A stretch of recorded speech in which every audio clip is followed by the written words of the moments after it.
When someone has endured more than their share, you might find them sitting quietly on a bed, a bus seat, or even the floor of a bathroom.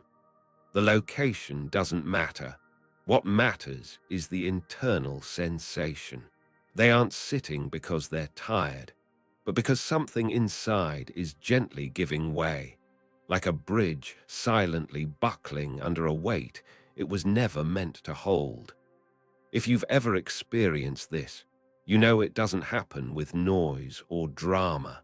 Those who have weathered too much understand this moment in a way others can't.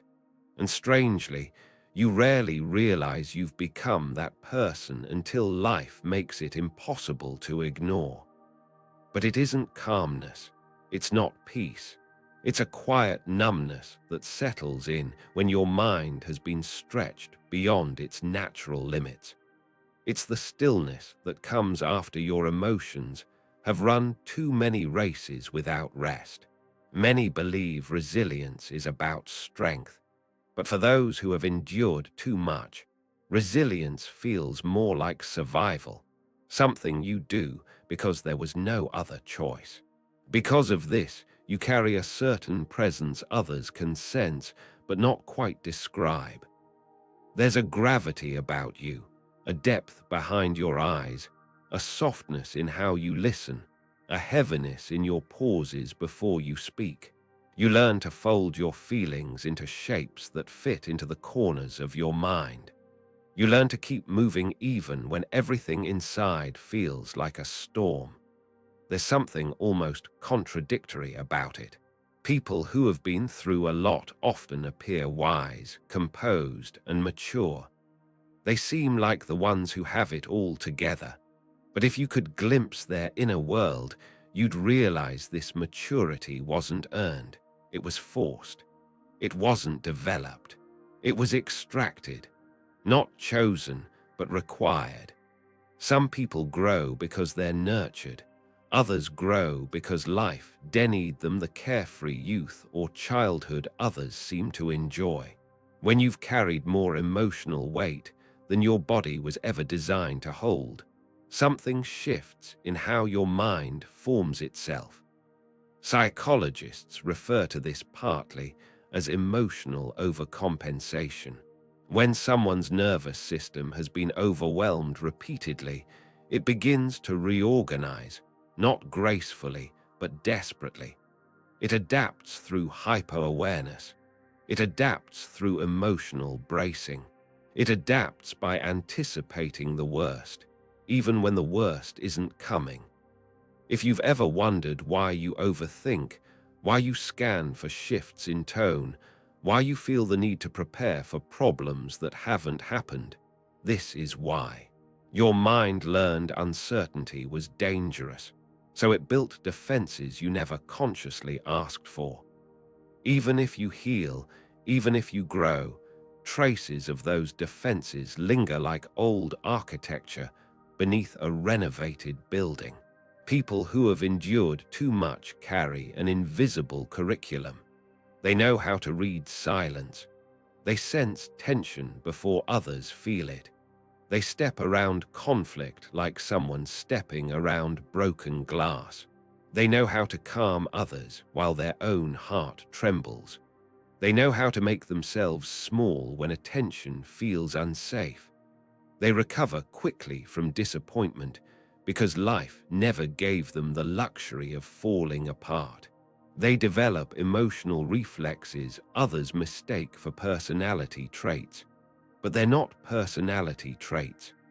They're survival traits, learned responses, psychological autopilot scripts wired into the nervous system, often starting early. Research in developmental psychology shows that prolonged stress, uncertainty, or emotional overload recalibrates the brain. It becomes more sensitive to threats, more reactive to subtle cues, more attuned to patterns others ignore. People call it intuition, but for many, it's pattern recognition learned through necessity. There's a tenderness in people who have been through too much, a gentleness born not from theory, but from lived pain. This tenderness is often mistaken for weakness. But if you've lived through heavy moments, you know the truth. Softness doesn't come from an easy life. It comes from a difficult one, a life that taught you empathy through immersion, a life that showed you everyone carries something they're not talking about. This empathy creates a strange contrast. You become the person who comforts others so naturally that no one realizes you've rarely been comforted yourself. You understand others because you've had to understand yourself in ways most people never do. You know how to give warmth because you've lived through cold chapters. You know how to hold space because there were moments no one held it for you. Yet behind all that empathy lies something else. Exhaustion. Not the kind you show the world, but the quiet, internal exhaustion of someone who has been strong for too long. It's an exhaustion that doesn't make you rest, but makes you retreat. An exhaustion not healed by sleep, only by understanding. You become someone who can carry everything except yourself. Someone who can care for others but struggles to ask for help. Someone who offers clarity but lives with unanswered questions. It's not that you don't trust others. It's that your mind learned early that relying on someone else felt unpredictable. And unpredictability, for someone who's endured too much, feels like the beginning of instability. People often wonder why those who have been through so much become emotionally independent to the point of isolation. But for them, independence isn't confidence, it's protection. It's a shield, the safest option in a world that has felt unsafe too many times. They learn to self-soothe, self-analyze, self-correct, and self-care, not because they want to, but because they had to. This creates a pattern. The outside world sees someone capable and composed. The inner world knows someone tired, sensitive, and quietly overwhelmed. This duality shapes their psychology profoundly. They become familiar with emotional contradictions, open yet guarded, caring yet detached, present yet distant, hopeful yet cautious, emotionally rich yet selectively expressive. People who have endured too much don't avoid vulnerability because they dislike it. They avoid it because vulnerability has historically come with consequences, disappointment, misunderstanding, emotional imbalance. They learned early that vulnerability isn't always a shared experience. It's a risk. Because of that, they open up slowly, carefully, deliberately. They reveal themselves in layers, not out of manipulation, but out of self-preservation. But here's the truth almost no one tells them. Nothing about them is broken. Their reactions make sense. Their caution makes sense. Their depth makes sense. Psychological adaptation isn't a flaw, it's a response to circumstances. The mind is a storyteller.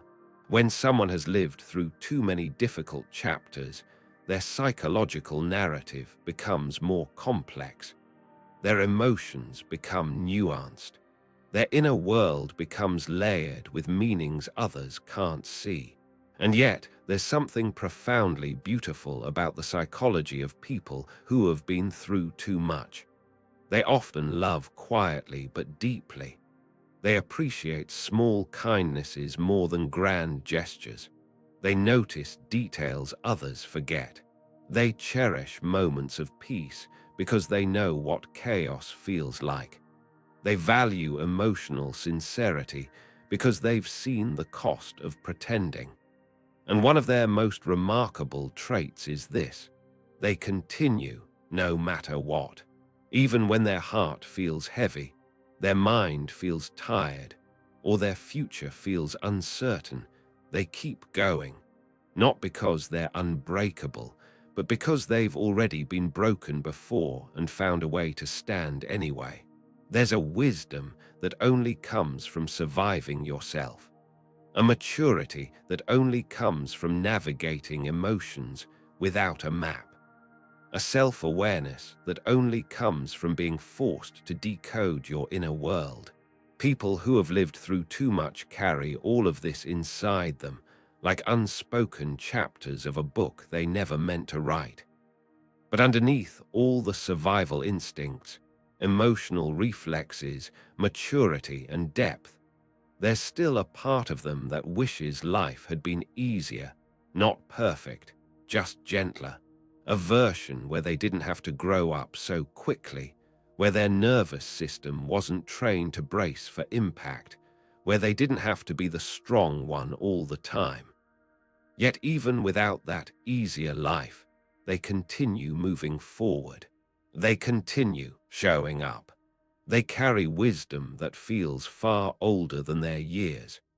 They become people who turn experiences into understanding, lessons into compassion, pain into depth, struggle into a quiet power. Because people who have gone through too much don't just survive life, they interpret it, they examine it, they reflect on it. They turn their past into insight, their emotions into meaning, their experiences into perspective. In that transformation, even if they never realize it, they become a source of light for others. They become the person you go to when you need honesty, calmness, or clarity. They listen without judgment. They understand without needing every detail. Because they know what it's like to carry something you can't explain, to hold emotions without words, to want someone to understand without reliving the whole story. That's where their unique psychology becomes not just a reflection of their past, but a gift to the world. There's a quiet, almost unnoticeable moment when someone who's endured too much begins to realize they see life differently. It doesn't happen suddenly, but through small observations. Things that make others panic barely shake you. Things that excite others feel muted inside. Your mind is always 2 steps ahead, analyzing possibilities, preparing for outcomes, bracing for emotional ripples before they arrive. At first, you may think this makes you strange, but over time, you learn this difference is simply the residue of everything you've carried.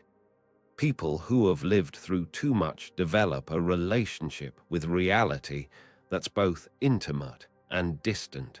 On one hand, you feel everything deeply, sometimes too deeply. On the other, you've learned to detach from that depth when it becomes overwhelming. This ability to feel and detach simultaneously isn't taught. It's something your psyche constructs as a survival structure, balancing emotional intensity with emotional protection. Psychologists sometimes call this emotional duality, the ability to feel empathy while suppressing vulnerability, to appear calm while navigating internal storms, to remain functional while carrying unseen weight. This duality shapes how you move through the world in ways you rarely notice. You hesitate before happiness. You analyze comfort before trusting it, even when things are going well, not because you're negative, but because your brain memorized the pattern that good moments were often followed by difficult ones. Even if life changes, even if circumstances improve, your nervous system doesn't forget easily. It still braces for the fall, even when the ground is solid. This can make relationships complicated, not because you don't care, but because you care with a depth that scares you. You fear losing people before they're even yours. You imagine endings before beginnings settle. You apologize too quickly. You forgive too easily. You stay silent about your needs because you don't want to be a burden. You listen more than you speak. You give more than you receive. You genuinely don't know how to answer because you never learn to think about your needs without feeling guilty. People who have endured too much often develop a unique version of love. Steady, intense, quietly loyal yet cautious. You don't love recklessly, but once you do, you love with a sincerity that feels rare. You notice small things. You feel the emotional tone behind words. You sense when someone's hurting before they say it. You show up in ways others overlook. But that sincerity comes with a price. You're easily wounded, not by cruelty, but by carelessness.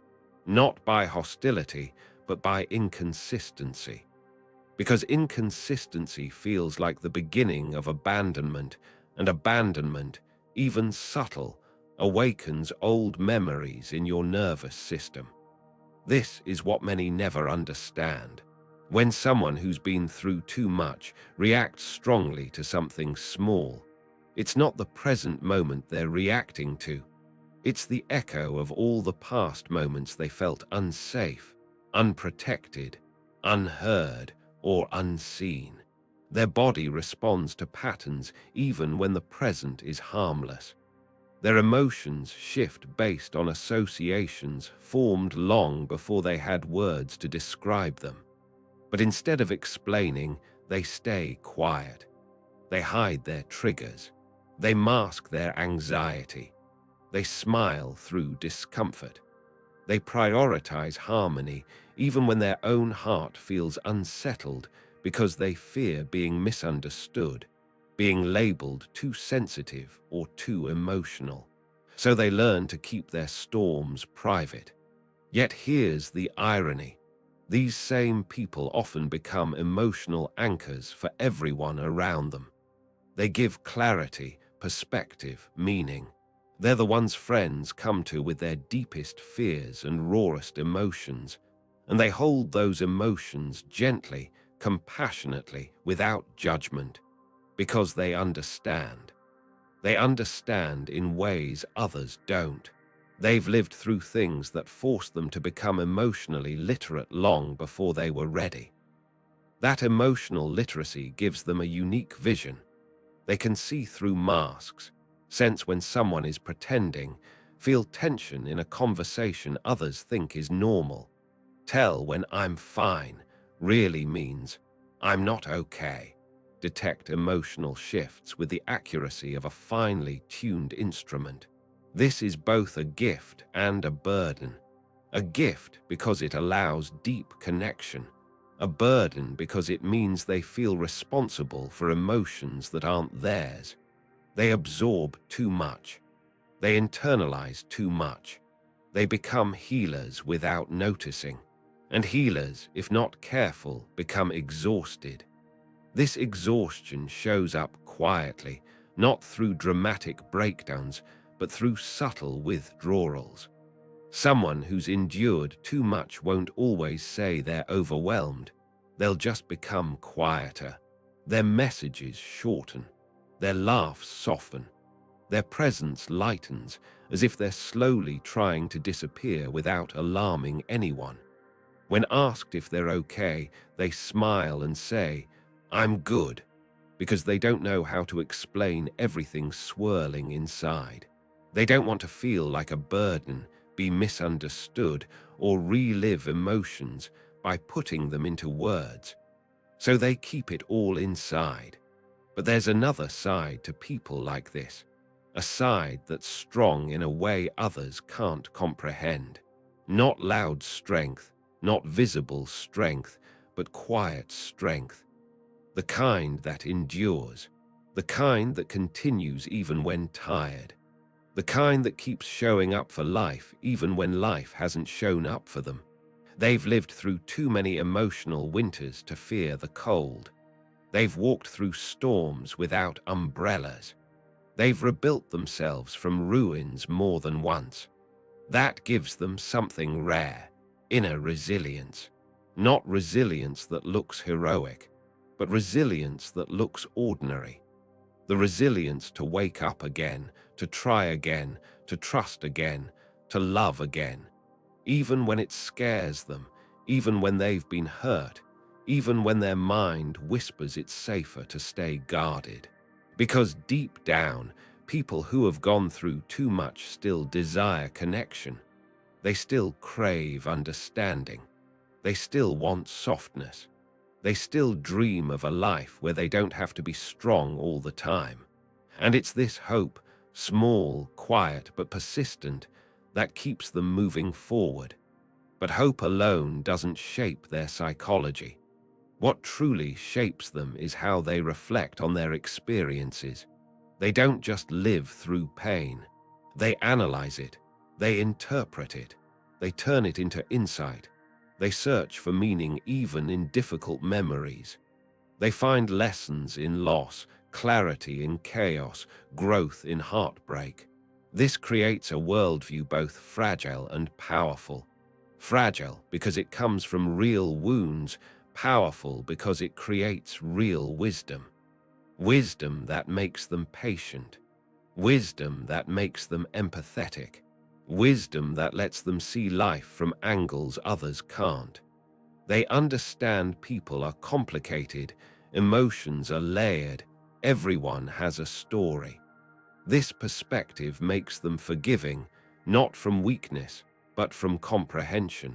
They know people act from their own wounds, that hurt people sometimes hurt others, that healing isn't linear, that boundaries are necessary, but compassion is essential. But there's one more piece to their psychology that often goes unnoticed. They carry invisible grief. Not always grief for losing someone, but grief for losing versions of themselves. The version who trusted easily, who felt carefree, who wasn't afraid of uncertainty, who believed everything would work out without preparation. This grief doesn't break them, but it shapes them. It makes them quieter, more thoughtful, more intentional, more introspective. It makes them cherish moments others overlook. A peaceful morning, a genuine conversation, a soft touch, a safe presence. These small things feel sacred because they've lived through chapters where nothing felt safe. Yet despite everything, they keep growing, slowly, quietly, in ways others may not see. They learn boundaries. They learn self-worth. They learn emotional regulation. They learn to differentiate between instinct and trauma. They learn to open up again, not recklessly, but courageously. Because people who have gone through too much aren't defined by what happened to them. They're defined by what they chose to become after it. They carry scars, but also wisdom. They carry pain, but also compassion. They carry memories, but also hope. And the more they understand their own psychology, the more they realize something liberating. They're not fragile, not weak, not damaged. They're adaptive. They're insightful. They're emotionally complex in a world that often prefers simplicity. They're sensitive in a world that often rewards numbness. They're thoughtful in a world that often embraces impulsivity. Their mind isn't a battlefield, it's a testament to everything they survived, a testament to everything they learned, a testament to the depth that grows inside a person when life refuses to be gentle.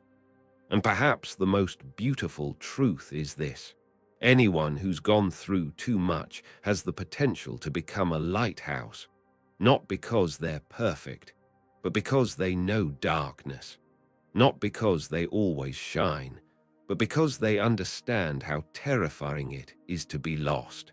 In understanding that, they become people whose presence feels like guidance, people who offer warmth without asking anything in return, who turn pain into perspective and perspective into wisdom.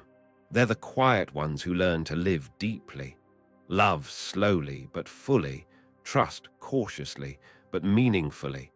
rebuild themselves until their inner world becomes a place they can finally feel safe in. If you are one of those people, if you've lived through too much, felt too much, carried too much, then maybe it's time you realize this. Everything you became wasn't accidental. It wasn't random. It wasn't weakness. It was adaptation. It was intelligence. It was emotional evolution. And now, even if you don't see it yet, you've become someone capable of creating a future far gentler than your past. Someone who can break old cycles. Someone who can build new emotional habits. Someone who can choose softness without fear. Someone who can choose love without losing themselves. Someone who can choose a life where strength is no longer a survival instinct, but a conscious, peaceful expression of who you're becoming.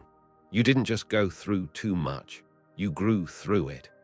And that growth, even if it came from pain, is now your quiet power. If this resonated with you, please consider subscribing for more insights that speak to the heart. Your support through likes and shares helps others find this content and feel a little less alone. And that growth, even if it came from pain, is now your quiet power. If this resonated with you, please consider subscribing for more insights that speak to the heart. Your support through likes and shares helps others find this content and feel a little less alone.